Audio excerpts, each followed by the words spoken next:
Estava no salão de festas, rodeada de flores e música, quando meu filho apareceu ao meu lado. Ele segurava um papel dobrado na mão. Me entregou sem falar nada, apenas com aquele olhar que eu conhecia desde criança, o olhar de quem carrega um peso que não queria carregar sozinho. Desdobrei o bilhete ali mesmo, no meio das risadas e dos brindes, cercada de gente feliz. Li as palavras escritas à mão. Mãe, seu marido fez de novo. Vem. Minha mão não tremeu. Continuei sorrindo para quem passava. Acenei para uma prima distante, segurei o papel com a mesma firmeza que usei para reconstruir minha vida depois do divórcio, aos 51 anos. A mesma firmeza que me fez abrir minha loja sozinha quando ninguém acreditava. Por fora, eu estava ali, presente, celebrando o casamento do meu filho. Por dentro, algo desabava. Porque quando li aquelas 4 palavras, fez de novo, eu soube exatamente do que ele estava falando. E soube que eu tinha fingido não saber por tempo demais. Antes de seguir com essa história, verifica se já está inscrito no canal e comenta de onde nos escuta. Cada lugar novo é um pedacinho dessa conexão que a gente constrói juntos. 5 anos atrás, eu tinha acabado de fazer 51 anos. Divorciada há 3. 25 anos de casamento que terminaram quando meu ex-marido encontrou alguém mais nova no trabalho. Fiquei com a casa, algumas economias e a sensação de que minha vida tinha acabado antes de começar de verdade. Abri a loja de sucos naturais porque precisava recomeçar. Começou pequena, num espaço alugado perto da praça. Deu certo, mas eu trabalhava de segunda a sábado, voltava cansada, assistia televisão e dormia. Acordava e repetia. Mariano, que na época tinha 25 anos, me ligava todo dia, dizia que eu precisava viver de novo. Foi uma amiga que me arrastou para uma feira gastronômica no centro de eventos. Vi Eduardo pela primeira vez num estande de carros importados. Alto, cabelo grisalho bem cortado, terno azul marinho impecável. Ele sorria para todo mundo, distribuía cartões, falava sobre os carros com segurança. Passei direto, mas ele me parou. Disse que eu tinha um sorriso bonito demais para estar caminhando tão rápido. Conversamos por 20 minutos. Ele perguntou sobre minha vida, anotou o endereço da loja. 2 dias depois, apareceu lá. Voltou na semana seguinte. E na outra, e na outra. Na 4ª visita, me convidou para jantar. O jantar foi perfeito. Restaurante italiano, velas na mesa. Ele me ouviu de verdade. Não só fingia ouvir. Prestava atenção. Quando segurou minha mão por cima da mesa, senti algo que não sentia há anos. Vontade de acreditar de novo. Eduardo era atencioso. Mandava flores sem motivo. Dizia que tinha sorte de me ter encontrado. Aos poucos, fui me sentindo viva outra vez. Apresentei para Mariano 3 meses depois. Meu filho foi educado. Mas quando Eduardo foi buscar o carro, Mariano segurou meu braço. Tem algo errado. Ele é falso demais. Snob. Fica falando de investimento, de oportunidade. Parece que quer viver uma vida que não tem. Pedi para ele dar uma chance. 6 meses depois de nos conhecermos, Eduardo me pediu em casamento. Disse que precisava pensar, que 6 meses era pouco tempo, ele disse que esperaria. Contei para Mariano no dia seguinte, ele ficou pálido. Mãe, você mal conhece esse homem. Espera mais 1 ano. Deixa a gente conhecer ele melhor. Prometi que ia pensar. Pensei por 2 semanas. Eduardo não pressionou. Continuou sendo perfeito, e eu estava cansada de esperar, cansada de ter medo. Disse sim. Mariano implorou para eu adiar. Disse que era cedo demais, que tinha algo naquele homem que não batia certo. Mas eu não escutei. Marquei a data, comprei o vestido, organizei tudo. 3 dias antes do casamento, Mariano me ligou. Disse que não ia conseguir ir, que não conseguia fingir que estava feliz vendo eu cometer um erro. Tentei convencê-lo. Chorei. Ele repetiu que me amava, mas que não ia. Casei sem o meu filho ao meu lado. E naquele momento, enquanto trocava as alianças com Eduardo, uma parte de mim já sabia. Já sabia que Mariano tinha razão. Os 3 primeiros anos de casamento com Eduardo foram bons. Pelo menos era o que eu repetia para mim mesma. A vida seguia num ritmo tranquilo. Eu cuidava da loja, que continuava crescendo. Eduardo vendia carros, ganhava bem, trazia flores para casa toda sexta-feira. Jantávamos fora nos finais de semana.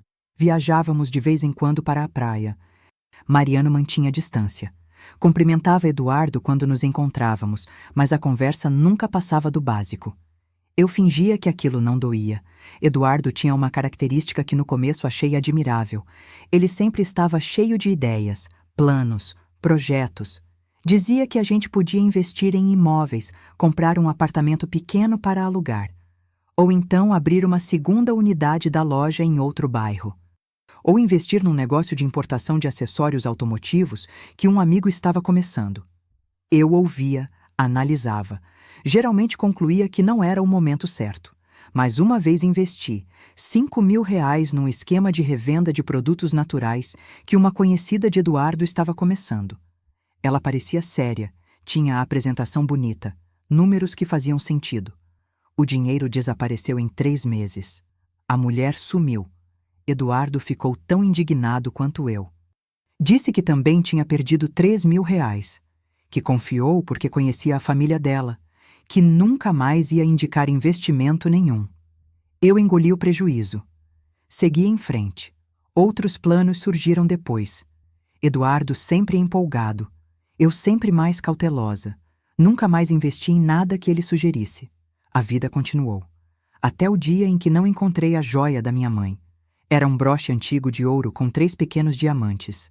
Minha mãe usava em todas as ocasiões importantes.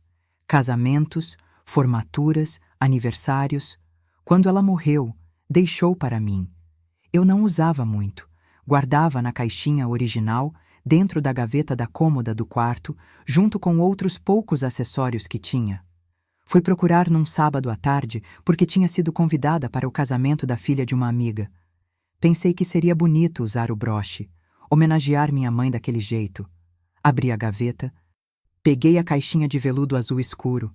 A caixinha tinha o cheiro do perfume da minha mãe. E estava vazia. Senti o coração acelerar. Revirei a gaveta inteira. Nada. Esvaziei todas as outras gavetas da cômoda. Procurei em cima do criado mudo, dentro do armário, debaixo da cama. Nada. Eduardo chegou do trabalho e me encontrou no quarto, com roupas espalhadas por todo lado, gavetas abertas, completamente desesperada. Perguntou o que tinha acontecido. Expliquei sobre o broche, que não conseguia encontrar, que era a única coisa de valor que minha mãe tinha me deixado. Ele largou a pasta do trabalho na hora. Vamos procurar juntos. Passamos o resto do sábado revirando a casa, cada canto, cada gaveta, cada prateleira. No domingo, continuamos. Eduardo sugeriu que talvez eu tivesse levado para a loja sem perceber, guardado em alguma bolsa. Fomos até lá. Procuramos. Nada. Na segunda-feira, sentei com ele na sala. Eduardo, você viu o broche em algum momento? Pegou para guardar em outro lugar? Ele franziu a testa. Amor, eu nem sabia que você tinha esse broche. Nunca mexi nas suas coisas. Eu sei, só estou tentando entender. Ele segurou minha mão. A gente vai encontrar. Não desiste. Talvez esteja em algum lugar que você não lembra de ter guardado. Mas por mais que procurássemos, o broche não aparecia. 2 semanas depois, desisti. Devia ter perdido. Talvez tivesse caído quando abri a gaveta alguma vez. Talvez tivesse jogado fora sem querer junto com alguma embalagem velha. Não fazia sentido, mas era a única explicação. Eduardo foi muito solidário. Disse que entendia o valor sentimental, que lamentava muito, que se pudesse voltar no tempo e ter mais cuidado com as coisas da casa, teria. Eu agradeci. Disse que não era culpa dele, que a responsabilidade era minha. Na semana seguinte, estávamos jantando quando ele comentou algo que na hora pareceu apenas uma preocupação genuína. Amor, já pensou em fazer um seguro das outras joias que você tem? Sei que não são muitas, mas pelo menos o anel de noivado, a aliança da sua avó que você guarda. Se acontecer de novo, pelo menos a gente não perde tudo. Olhei para ele, achei estranho. Fazer seguro de joia parecia exagero, mas ele insistiu. É só uma precaução. A gente nunca sabe. E você já perdeu uma coisa tão importante. Concordei em pensar no assunto. Dias depois, ele trouxe um folheto de uma seguradora. Eu guardei. Nunca cheguei a fazer o seguro, porque uma parte de mim começava a desconfiar. Aquela sensação incômoda que você tenta ignorar, mas que volta sempre. O broche não tinha sido perdido, tinha sido levado. E eu nem imaginava que, naquele momento, a joia da minha mãe já não existia mais. 6 meses se passaram desde o desaparecimento do broche. A vida seguiu. Eu tentava não pensar mais no assunto. Tinha outras preocupações. A loja estava crescendo, contratei mais uma funcionária, a Carla, que me ajudava no caixa e no atendimento. Eduardo continuava sendo o marido atencioso de sempre. Trazia flores. Perguntava como tinha sido meu dia. Jantávamos juntos quase todas as noites. Numa terça-feira de tarde, ele apareceu na loja sem avisar. Sorriu daquele jeito que sempre me conquistou. Vim te sequestrar para o almoço. Você trabalha demais. A loja estava vazia naquele momento. Carla organizava os produtos na prateleira. Olhei para o relógio, 12:30. Normalmente eu almoçava mais tarde, mas a ideia de sair um pouco me pareceu boa. Carla, você consegue ficar sozinha uns 40 minutos? Ela acenou que sim. Eduardo esperou enquanto eu pegava a bolsa. Saímos juntos. Fomos num restaurante ali perto. Conversamos sobre coisas banais. Ele contou que tinha vendido 2 carros naquela semana. Estava animado com a comissão que ia receber. Voltamos para a loja 50 minutos depois. Carla estava no caixa, atendendo uma cliente. Agradeci Eduardo pelo almoço, ele me beijou e foi embora. O resto da tarde foi corrido. Muita gente, vendas boas. Quando fechei a loja às 7 da noite, Carla me ajudou a fazer o fechamento do caixa como sempre. Contamos o dinheiro. Conferimos com as notas fiscais do dia. Ela franziu a testa. Tatiane, está faltando. Quanto? R$ 1.200. Senti o estômago revirar. Pedimos para ela contar de novo. Eu conferi as notas. Revisei os registros de venda no computador. A conta não batia. Faltavam R$ 1.200. Carla sugeriu que verificássemos as câmeras de segurança. Talvez alguém tivesse entrado, distraído a gente, pegado o dinheiro do caixa enquanto não estávamos olhando. Fui até o pequeno escritório nos fundos onde ficava o equipamento das câmeras. Apertei os botões para acessar a gravação do dia. Tela preta. Tentei de novo. Nada.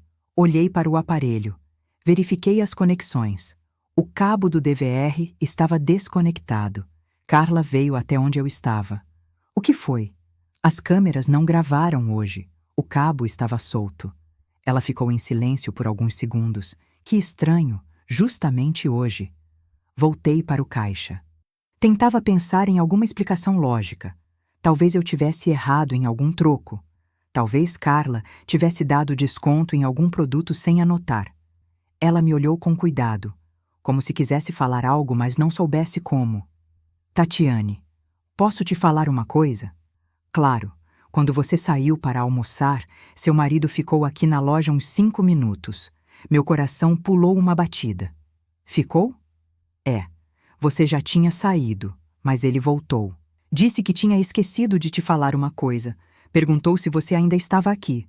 Eu disse que você tinha acabado de sair com ele. Ele falou que ia tentar te ligar, ficou mexendo no celular ali perto do caixa e depois foi embora. Senti as mãos gelarem. Perto do caixa? Carla desviou o olhar. Olha, eu não estou acusando ninguém. Só achei estranho, porque faltou dinheiro e as câmeras não funcionaram justamente hoje. Respirei fundo. Eduardo não faria isso, Carla. Ele tem um bom salário. A gente vive bem. Não faz sentido. Ela concordou com a cabeça. Mas vi no olhar dela que não estava convencida. Terminamos o fechamento. Guardei o que tinha no caixa. Fui para casa. Eduardo já estava lá quando cheguei, preparando o jantar, de bom humor. Perguntou como tinha sido o resto do dia. Eu disse que corrido. Não mencionei o dinheiro que faltava. Jantamos, conversamos, ele lavou a louça. Fomos deitar. Esperei ele dormir. Quando a respiração dele ficou pesada, regular, levantei da cama devagar. Peguei minha bolsa que estava na cadeira do quarto. Fui até a sala. Acendi a luz baixa. Abri a bolsa e tirei o envelope onde tinha guardado o dinheiro do caixa da loja.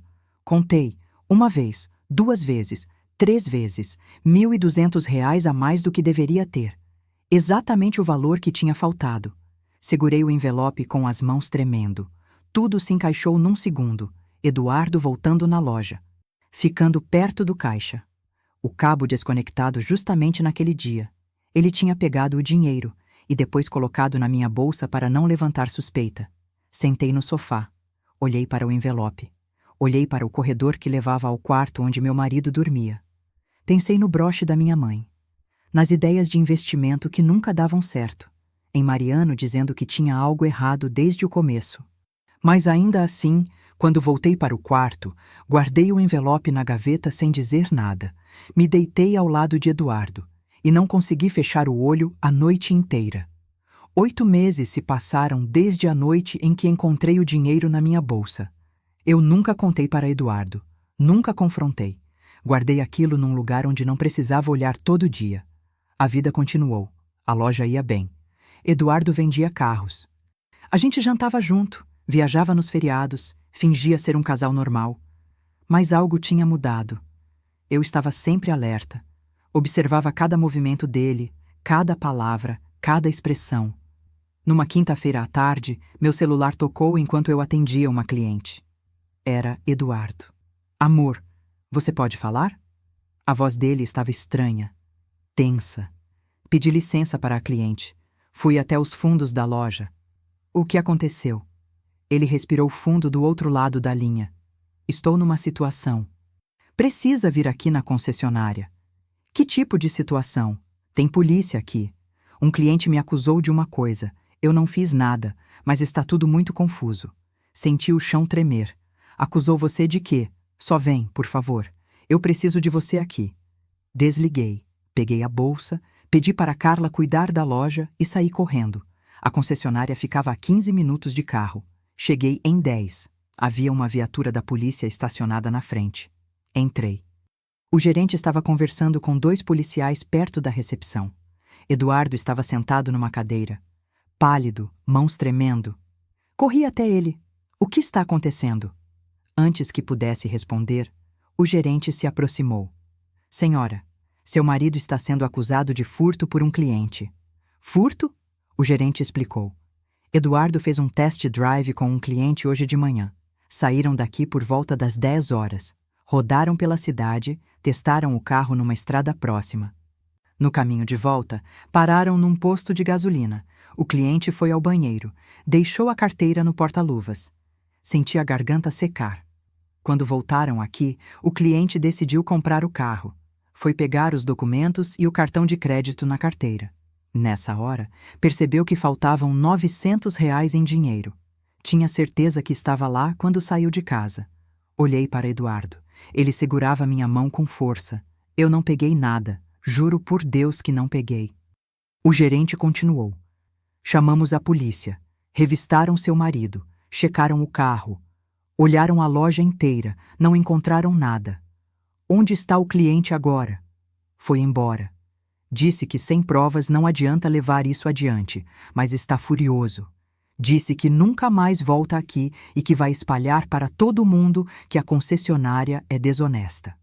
Eduardo levantou da cadeira. Eu não fiz nada. O dinheiro deve ter caído da carteira dele. Ou ele está mentindo, ou simplesmente não tinha dinheiro nenhum e está tentando arranjar desculpa para não comprar o carro. A voz dele ganhava volume. Confiança. Os policiais se aproximaram. Senhor, o senhor entende que essa é uma acusação grave? Eduardo assentiu. Olhos marejados. Entendo, mas eu sou inocente. Trabalho aqui há 15 anos. Nunca tive problema com nenhum cliente. Nunca ninguém me acusou de nada. Um dos policiais olhou para o gerente. Tem câmera no carro? O gerente negou. Não. Só temos câmeras aqui dentro da loja. Durante o test drive, não tem como registrar nada. Sem provas físicas e sem testemunhas, não podemos fazer muito. O senhor fica ciente da acusação. Se o cliente quiser seguir com isso, vai ter que abrir um boletim formal e apresentar provas. Eduardo agradeceu. Os policiais foram embora. O gerente cruzou os braços. Eduardo, eu acredito em você. mas isso não pode acontecer de novo. Se houver outra acusação, vou ter que tomar providências. Entendo. Pode ir para casa. Amanhã a gente conversa. Saímos da concessionária. Eduardo mal conseguia andar. Tremia todo. Entrou no meu carro, encostou a cabeça no vidro. Dirigi em silêncio até em casa. Quando entramos, ele desabou no sofá. Como alguém pode fazer isso comigo? Como alguém pode me acusar de roubo? Sentei ao lado dele. Talvez o dinheiro realmente tenha caído, ou o cliente estava confuso. Eduardo olhou para mim, lágrimas descendo pelo rosto. Eu tenho um bom salário. A gente vive bem. Por que eu roubaria R$ 900 de um cliente? Não faz sentido. Eu sei. Ele segurou minhas mãos. Você acredita em mim? Fiquei em silêncio. As palavras de Mariano ecoaram na minha cabeça. As coincidências, o broche, o caixa. Agora isso. Eduardo esperava. Acredito, eu disse. Ele me abraçou, chorou no meu ombro como uma criança. Obrigado, obrigado por estar aqui. Obrigado por não duvidar de mim. Passei a mão nas costas dele. Fiz cafuné no cabelo dele, enxuguei as lágrimas dele. Ele fechou os olhos, a respiração ainda irregular. Olhei para a parede à frente, para o relógio marcando 8h20, para a janela onde a noite já tinha caído. Continuei passando a mão nas costas dele, mas minha mente estava longe, muito longe. Mariano descobriu da acusação 2 dias depois, não sei quem contou. Talvez algum conhecido que trabalha na concessionária. Talvez alguém que viu a viatura da polícia estacionada lá na frente. Ele apareceu na minha casa num sábado de manhã. Nem tocou a campainha. Usou a chave que ainda tinha desde quando morava comigo. Entrou direto na sala. Eu estava tomando café, sozinha. Eduardo tinha saído para resolver umas coisas do trabalho. Mãe, a gente precisa conversar. O tom dele não era de pedido, era de ordem. Larguei a xícara. Bom dia para você também. Ele puxou uma cadeira, sentou na minha frente. É verdade que a polícia foi na concessionária porque acusaram Eduardo de roubar dinheiro de um cliente? Senti o rosto esquentar. Quem te contou isso? É verdade ou não? Foi um mal-entendido. O cliente perdeu dinheiro e achou que foi Eduardo. Revistaram ele. Não acharam nada. Caso encerrado. Mariano deu uma risada seca. Caso encerrado? Mãe, abre os olhos. Não gosto do seu tom. E eu não gosto de ver você sendo enganada. Ele levantou da cadeira, começou a andar pela sala. Vamos recapitular. Primeiro, some a joia da sua mãe. Uma peça de ouro com diamantes que valia uma fortuna. Você procura por dias, não acha e simplesmente aceita que perdeu. Acontece. Depois, R$ 1.200 somem do caixa da loja. Justamente no dia que as câmeras não funcionam. Justamente no dia que Eduardo fica sozinho lá dentro. Eu disse que podia ter sido erro meu na contagem. Erro seu? Mãe, você trabalha com dinheiro há 5 anos. Você não erra a contagem. Respirei fundo. Aonde você quer chegar? Agora esse cliente, um homem acusa seu marido de roubar R$ 900 durante um test drive. Não tem câmera, não tem testemunha, não tem como provar. Conveniente, não é? Eduardo foi revistado. Não encontraram nada. Claro que não encontraram. Ele já sabia que ia ser revistado. Já tinha escondido o dinheiro em algum lugar. Levantei da mesa.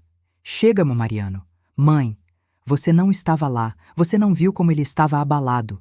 Minha voz saiu mais alta do que pretendia. Não era convicção, era defesa automática. Lealdade que se aprende em 5 anos de casamento. Mariano parou na minha frente. Mãe, esse homem é um golpista. Ele está te usando. Está roubando de você e de todo mundo ao redor. Você não sabe disso. Eu sei, e você também sabe. Só não quer admitir, dei um passo para trás. Ele não está me roubando, a gente divide tudo. Ele ganha bem. Por que ele roubaria? Porque é o que ele faz. É quem ele é. Você nunca deu uma chance para ele, desde o primeiro dia. Mariano segurou meus ombros. E você conhece ele? Conhece mesmo? Ou conhece a versão que ele quer que você veja? Empurrei as mãos dele para longe. Você nunca deu uma chance para ele. Desde o primeiro dia, você já tinha decidido que ele era ruim.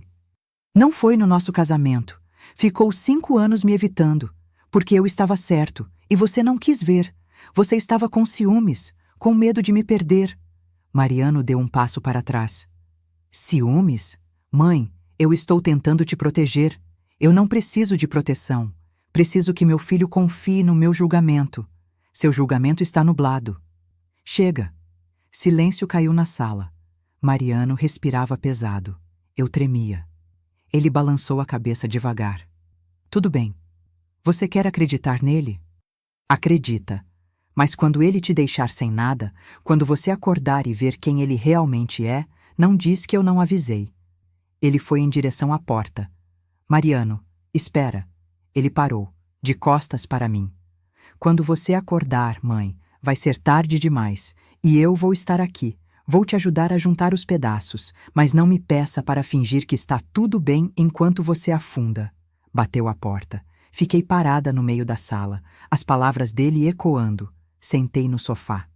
Cobri o rosto com as mãos. Não chorei. Apenas respirei. Tentei processar. Levantei para buscar água na cozinha. Foi quando olhei para a minha escada. Eduardo estava ali, parado no meio dos degraus, de braços cruzados. Quanto tempo ele estava lá? Nossos olhares se encontraram. Você ouviu? Ele desceu devagar. Cada passo calculado. Ouvi. Eduardo. Ele não sabe do que está falando. Ele parou na minha frente. Estava sorrindo. Não era um sorriso triste. Não era um sorriso magoado. Era um sorriso de satisfação. Seu filho tem mesmo um problema comigo, não tem?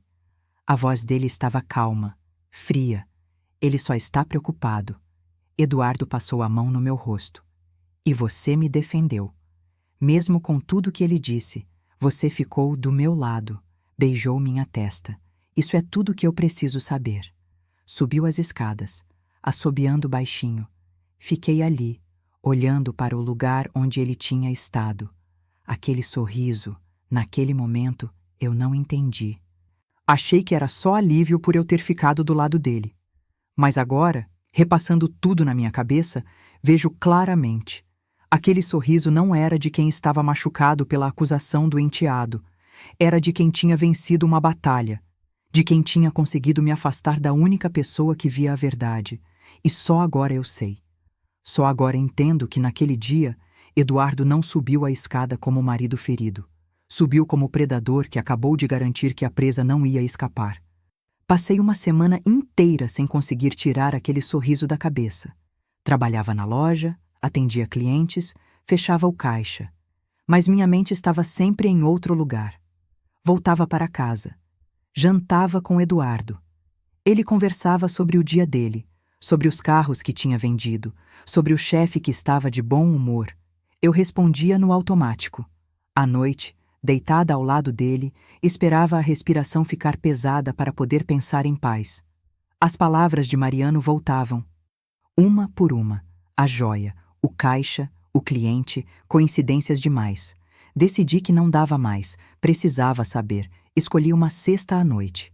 Fizemos um jantar tranquilo em casa. Vinho, música baixa. Eduardo estava relaxado, de bom humor. Respirei fundo. Eduardo, preciso te perguntar uma coisa. Ele olhou por cima do ombro enquanto lavava a louça. Claro. Sobre o quê? Sobre a joia da minha mãe. Ele fechou a torneira, secou as mãos, veio até a mesa. Tatiane, isso foi há 3 anos. Eu sei, mas nunca entendi o que aconteceu. A gente revirou a casa inteira e ela simplesmente desapareceu. Não faz sentido. Eduardo suspirou. Às vezes as coisas se perdem. Acontece. Balancei a cabeça. E o dinheiro do caixa? R$ 1.200 que sumiram no dia que você voltou na loja sozinho. No dia que o cabo das câmeras estava desconectado. A expressão dele mudou. Você está me acusando? Não. Estou perguntando. Parece acusação. Só quero entender. Eduardo se levantou da cadeira. Não acredito que você está trazendo isso de novo. Depois de tudo que a gente já conversou, a gente nunca conversou sobre isso, porque não tem nada para conversar. Você achou o dinheiro na sua bolsa. Nunca tinha sumido. E o cliente da concessionária? Ele passou a mão pelo cabelo, a mandíbula travada. Agora eu entendi. Seu filho colocou essas ideias na sua cabeça. Mariano não tem nada a ver com isso. Tem tudo a ver. Ele sempre me odiou, sempre quis me tirar da sua vida, porque ele viu coisas que eu não quis ver. A frase saiu antes que eu pudesse pensar. Eduardo parou.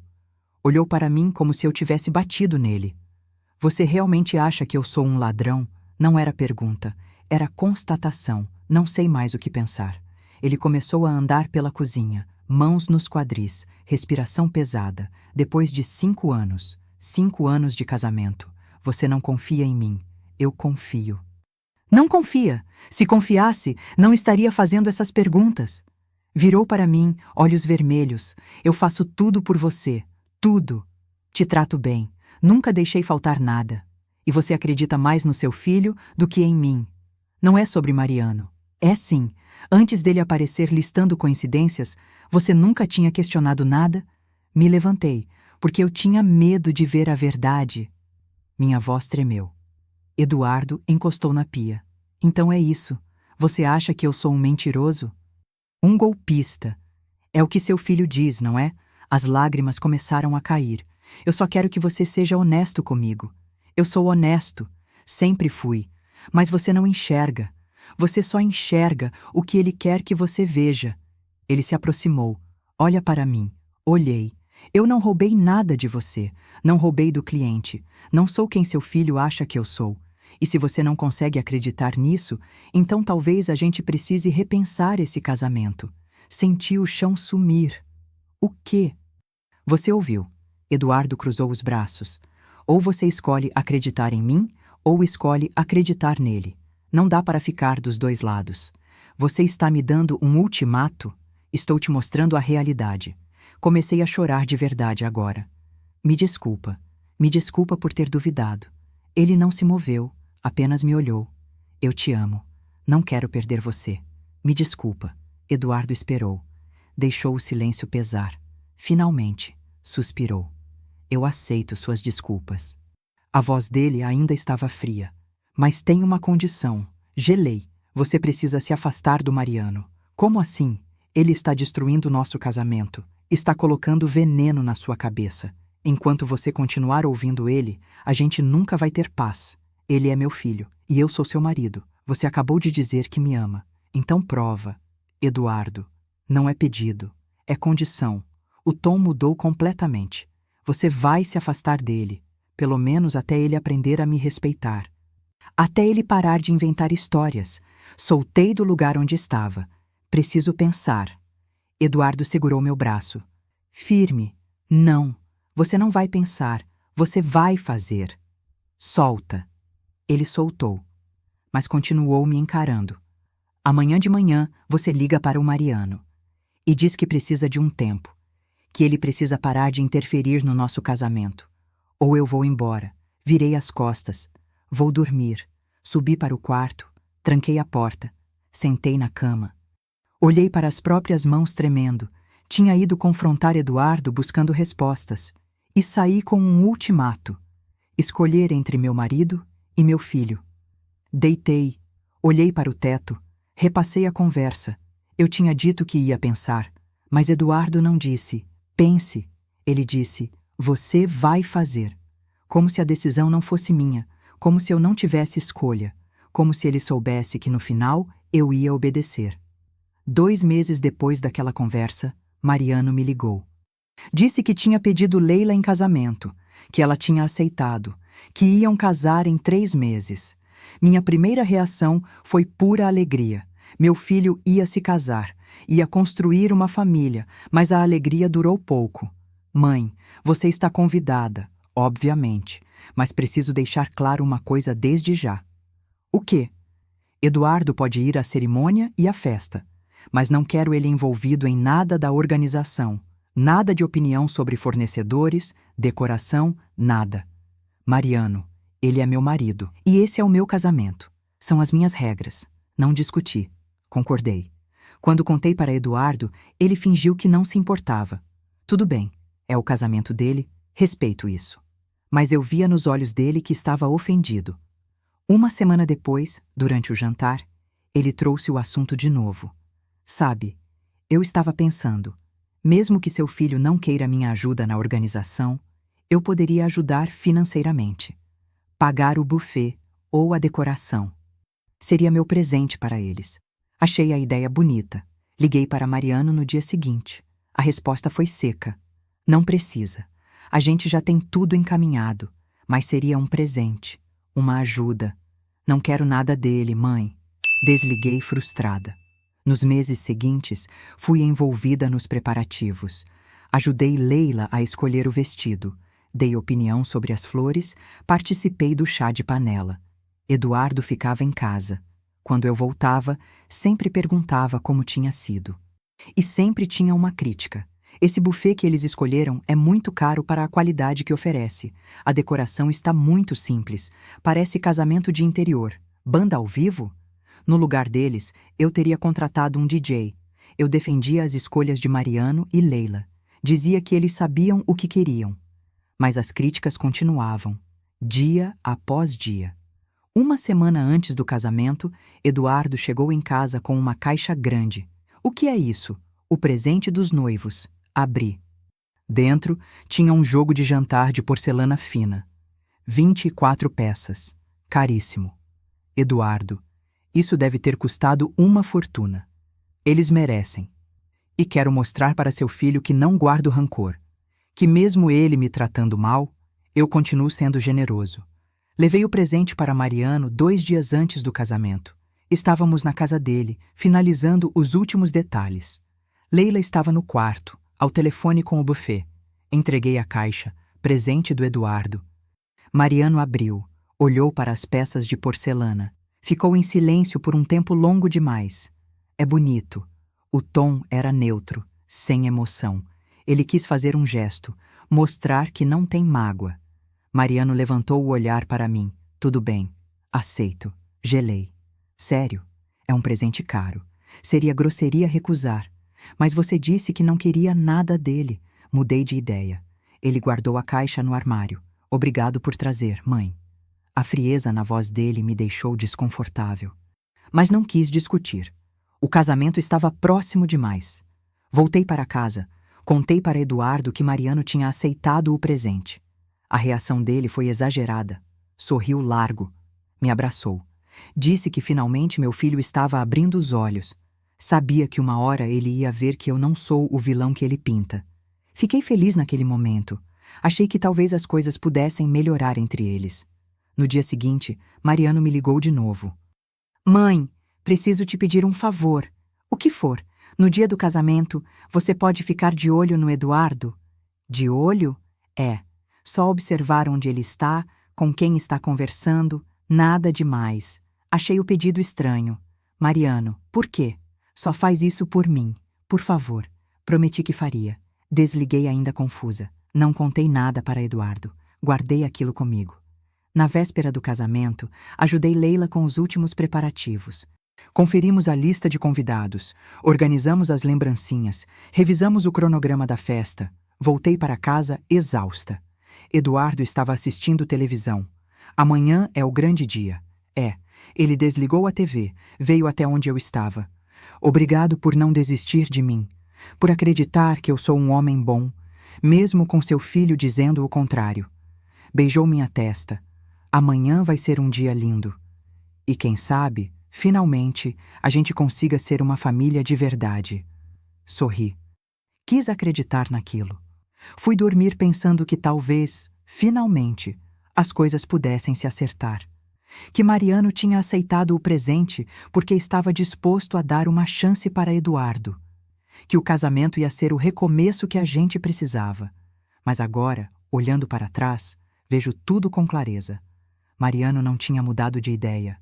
Tinha montado cada peça no tabuleiro, o presente aceito, o pedido para eu observar Eduardo, a calma excessiva. Nada daquilo era reconciliação. Era estratégia. Meu filho não estava abrindo os braços para Eduardo, estava preparando o palco para desmascarar ele. E eu, ingênua, achei que era paz, quando na verdade era o silêncio antes da tempestade. Acordei às 6 da manhã no dia do casamento. Eduardo ainda dormia. Saí da cama devagar, tomei banho, me arrumei. Tinha prometido para Leila que estaria na casa dela às 8 para ajudar com os últimos detalhes.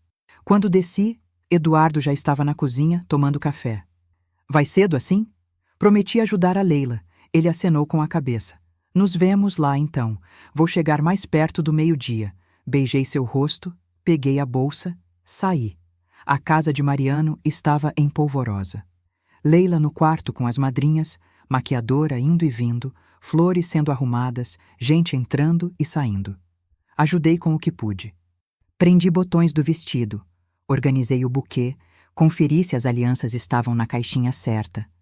Leila estava nervosa, mas feliz, radiante. Por volta das 10h30, Mariano apareceu na porta do quarto. Mãe, posso falar com você um segundo? Saí. Fomos até o corredor.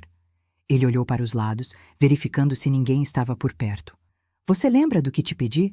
Sobre ficar de olho no Eduardo? Isso, só não esquece. Está bem? Mariano, o que está acontecendo? Ele hesitou. Só confia em mim. Hoje você vai entender tudo. Antes que pudesse perguntar mais alguma coisa, uma das madrinhas chamou Leila. Voltei para o quarto. O resto da manhã passou voando. Chegamos ao salão de festas às 11h30. O lugar estava lindo. Flores brancas por todo o lado, cadeiras decoradas, tudo impecável. Os convidados começaram a chegar ao meio-dia. Eduardo apareceu pontual, de terno cinza, gravata azul, vinha sorrindo, cumprimentando todo mundo. Me beijou. Você está linda. Obrigada. Ele se afastou. Começou a circular entre os convidados. Conversava com uns, ria com outros. O Eduardo charmoso de sempre. Fiquei observando de longe enquanto ajudava a organizar as pessoas para a cerimônia. Mariano chegou meia hora depois. Estava tenso. Olhava para tudo.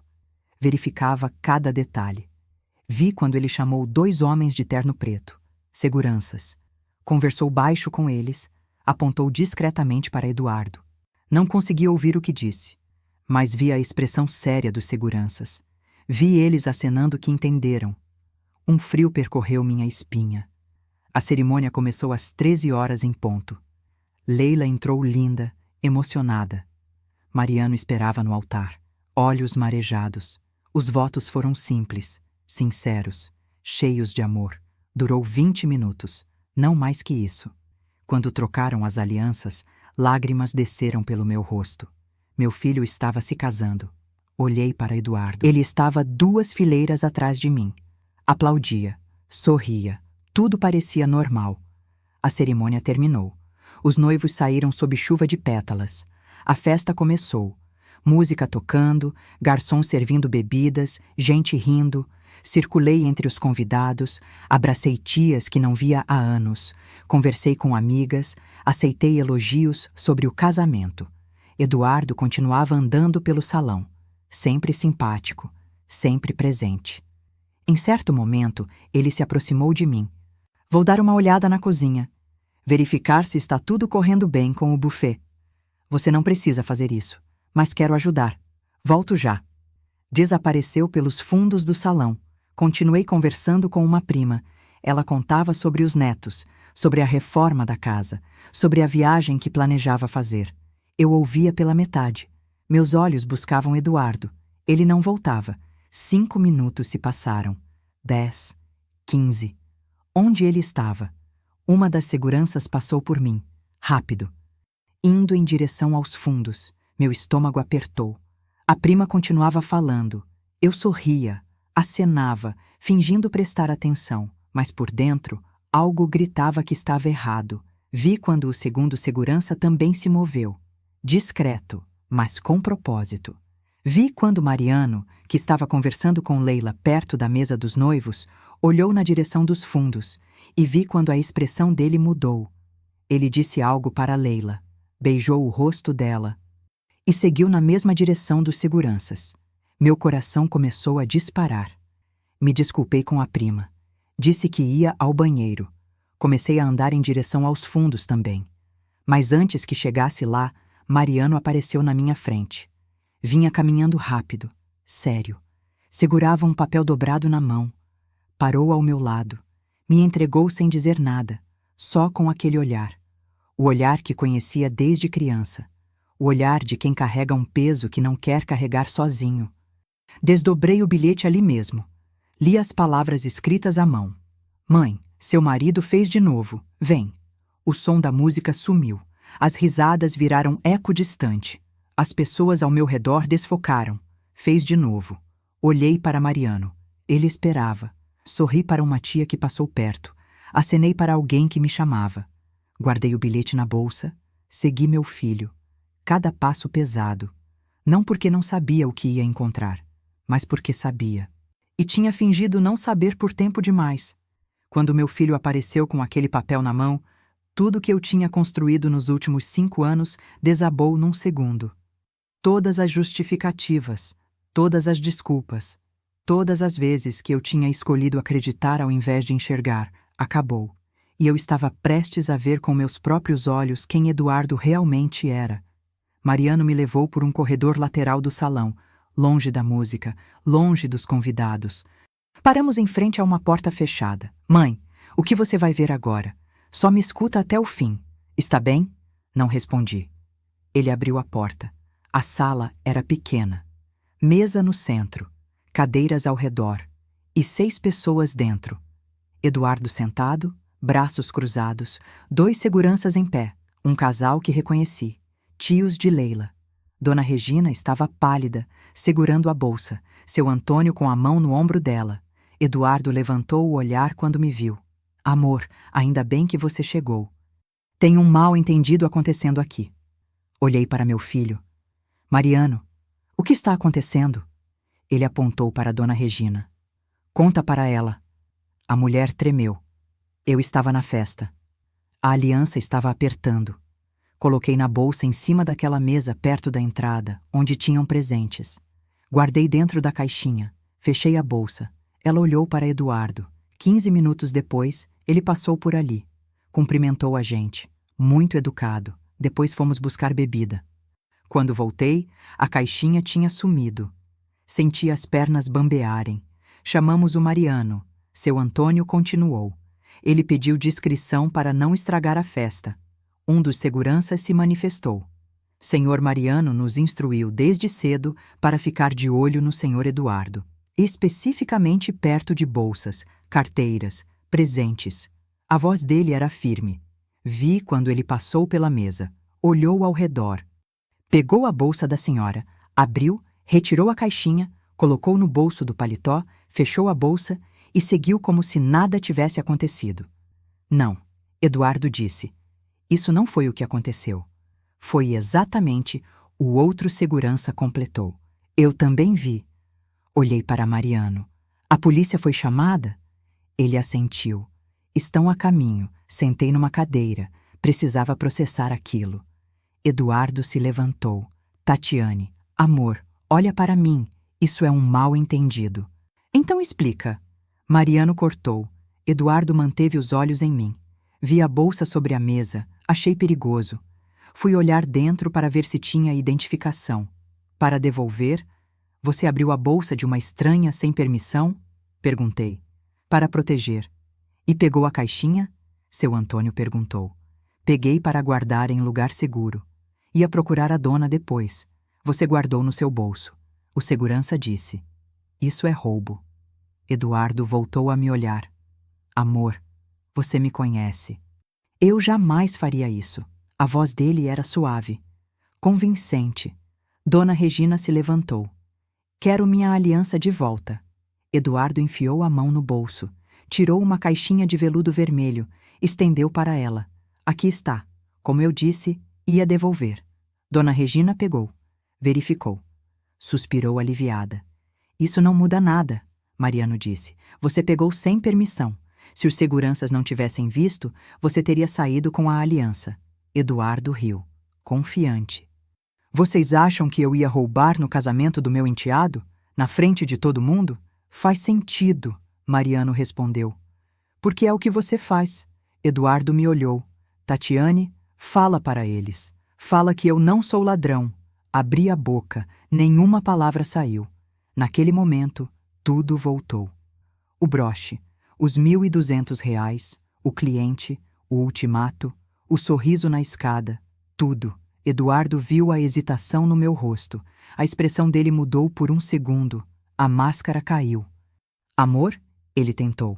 A voz não era mais suave, era urgente. Levantei, dei um passo para trás. A porta se abriu. 2 policiais entraram. Recebemos chamado de tentativa de furto. Mariano explicou. Os seguranças confirmaram. Dona Regina mostrou a aliança. Os policiais pediram para revistar Eduardo, tiraram o paletó, reviraram os bolsos. Nada além da caixinha que ele já tinha devolvido. Um policial tirou um bloco. Vamos registrar a ocorrência. Precisamos do depoimento formal. Começou a anotar nomes, horários, detalhes. Os seguranças descreveram o que viram. Dona Regina confirmou tudo. O senhor tem algo a declarar? O policial perguntou para Eduardo. Eduardo repetiu sua história. Achou perigoso. Pegou para guardar. Ia devolver. O policial anotou. Sem provas físicas do furto consumado. Já que o bem foi devolvido, não podemos efetuar prisão, mas a ocorrência fica registrada. Se houver outras denúncias futuras, este registro vai constar. Ele olhou para Dona Regina. A senhora deseja dar prosseguimento? Ela hesitou. Olhou para todos. Quero que ele saia daqui. Só isso. O policial assentiu. Precisamos que todos assinem o termo de declaração. Passou o papel. Os seguranças assinaram. Dona Regina, seu Antônio, Mariano, Eduardo.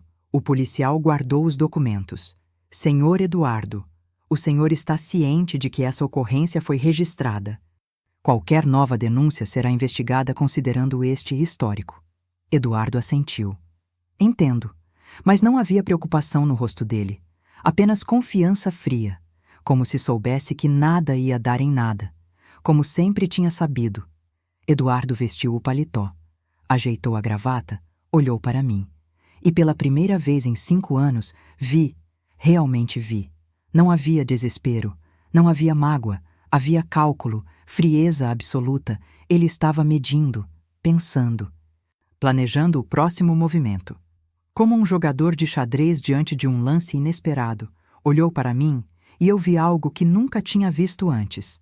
Cálculo frio e a certeza de que ele já sabia exatamente o que ia dizer a seguir. Saímos da sala. O corredor estava vazio. A música da festa chegava abafada. Eduardo caminhou na frente, calmo, como se nada tivesse acontecido. Os policiais conversavam entre si. Dona Regina e seu Antônio seguiam em silêncio. Mariano ficou ao meu lado. Mãe, você está bem? Não estava, mas acenei que sim. Chegamos ao hall de entrada. Os policiais se posicionaram perto da porta. Dona Regina olhou para Eduardo. Quero que você saia daqui. Eduardo ergueu as mãos. Claro, não vim causar problema. Só vim celebrar o casamento. Mas se preferem que eu vá embora, sem problema. A voz dele era calma, educada. Olhou para mim.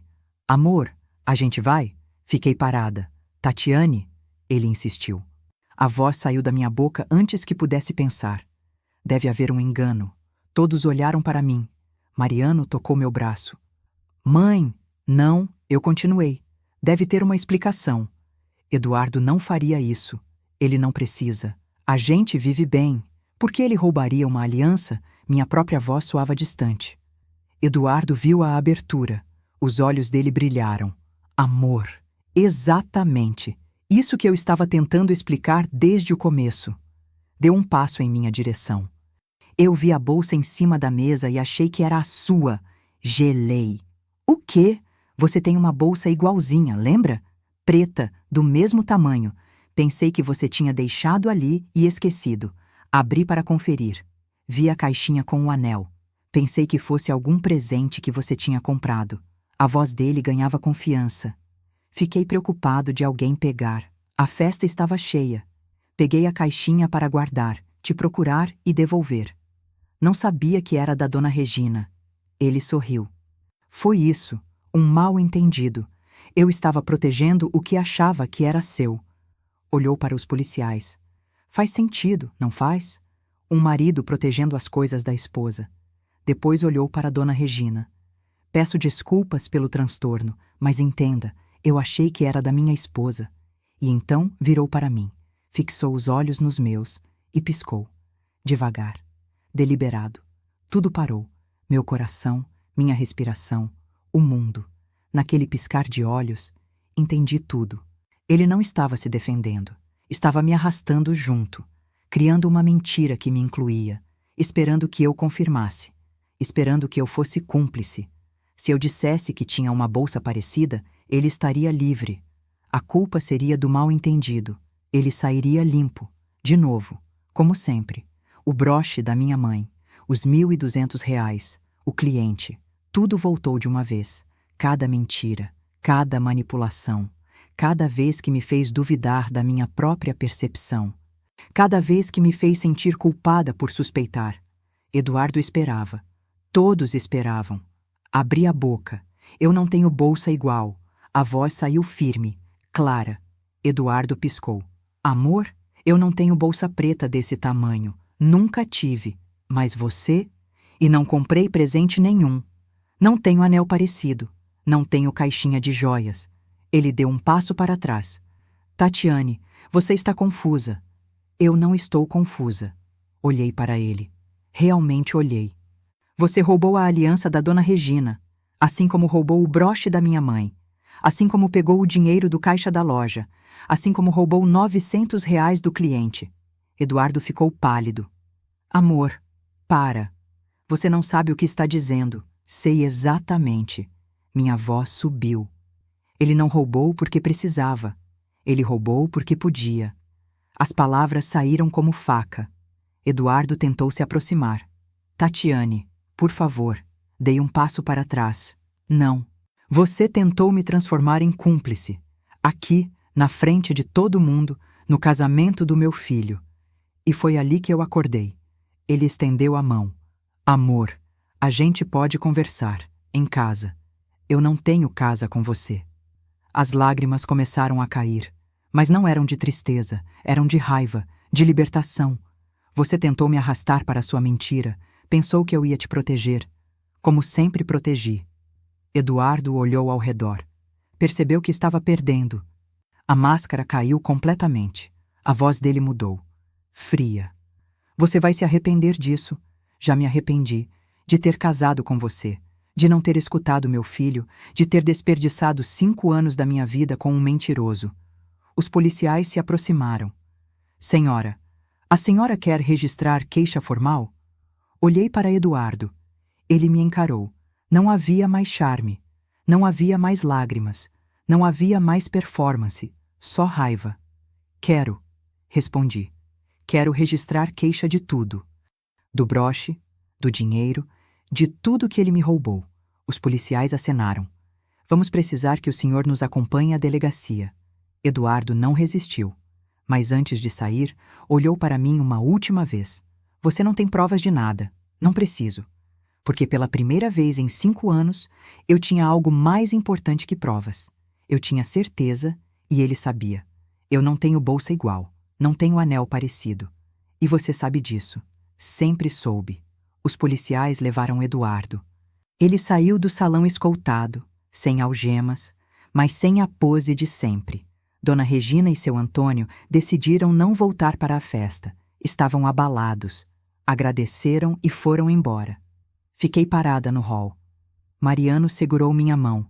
Mãe, você foi muito corajosa. Não me sinto corajosa. Ele me abraçou.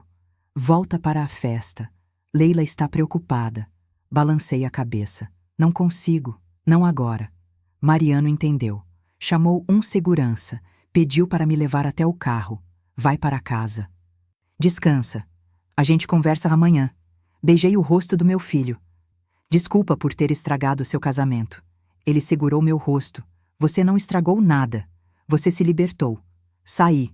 Dirigi até em casa no piloto automático. Entrei. A casa estava vazia, silenciosa. Sentei no sofá. Olhei ao redor. Tudo me lembrava. Eduardo. A televisão, o quadro, o vaso, tudo mentira.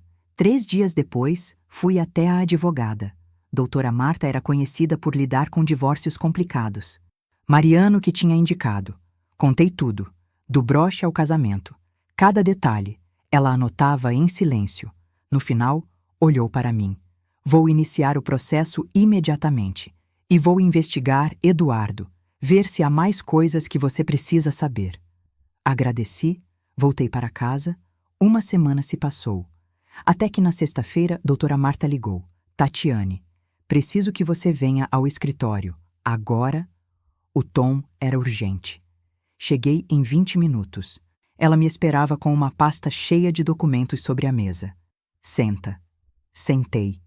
Doutora Marta abriu a pasta. Empurrou uma foto impressa na minha direção. Primeira esposa, Camila, Balneário Camboriú, filha do prefeito. Casaram em 2017. Olhei a foto, jovem, bonita, assustadoramente parecida comigo. Ela empurrou outro documento, boletim de ocorrência. Camila registrou queixa em 2019. Desvio de R$1 milhão. 1 milhão? Doutora Marta espalhou mais papéis na mesa. Extratos bancários, transferências para contas fantasmas, empresas que não existem. Eduardo sumiu antes de ser investigado. Mudou de nome.